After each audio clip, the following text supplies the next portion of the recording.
யோசேப்பு சிறைசாலையில் இருக்கும்போது அவரை வந்து பார்ப்பதற்கு யாரும் இருக்கவில்லை. அவரை விடுவிப்பதற்கு யாரும் இருக்கவில்லை. விடுவிப்பதற்கு இல்லை. நீ எப்படி இருக்கிறாய், என்ன செய்கிறாய், சாப்பிடுகிறாயா, தூங்குகிறாயா, இல்லையா என்று வந்து அவரை விசாரிப்பதற்கு கூட அவருடைய உறவினர்களோ நண்பர்களோ அவருக்கு யாரும் இருக்கவில்லை.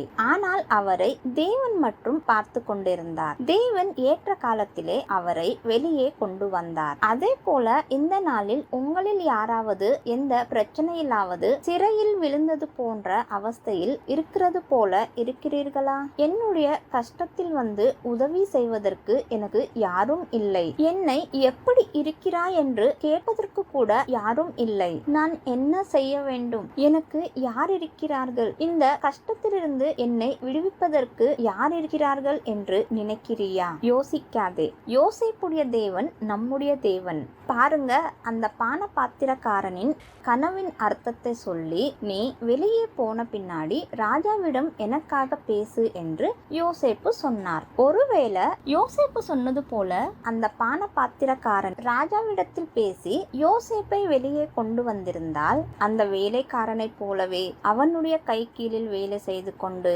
இல்லை என்றால் ஏதாவது ஒரு வேலை செய்து கொண்டு இருக்க வேண்டி இருந்திருக்கும். ஆனால் தேவன் அவரை விடுவித்த போது எகிப்து தேசத்தின் மேலெல்லாம் உன்னத அதிகாரியாக செய்தார். வேறே யாரும் அல்ல, தேவனே செய்தார். அதுபோலவே தேவன் உன்னை விடுவித்தார். தேவன் உன்னை இந்த கஷ்டத்திலிருந்து வெளியே கொண்டு வந்தால் நிச்சயமாக அவர் உன்னை உன்னத நிலையில் வைப்பார். அவருக்காக காத்திரு, அவருக்காக வெயிட்.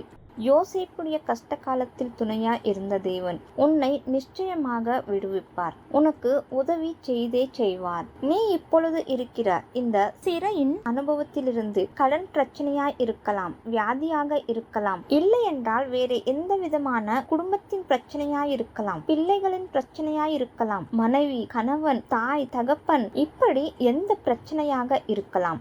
இல்லை என்றால் உன்னுடைய பிசினஸில் நீ முழுங்கி போய் இந்த பிரச்சனையிலிருந்து என்னை யார் விடுவிப்பார், இதிலிருந்து நான் எப்படி வெளியே வர வேண்டும், என்ன செய்ய வேண்டும் என்று சிந்திக்கிறியா? தேவன் உன்னை கைவிட மாட்டார். உன்னை நிச்சயமாக விடுவிப்பார்.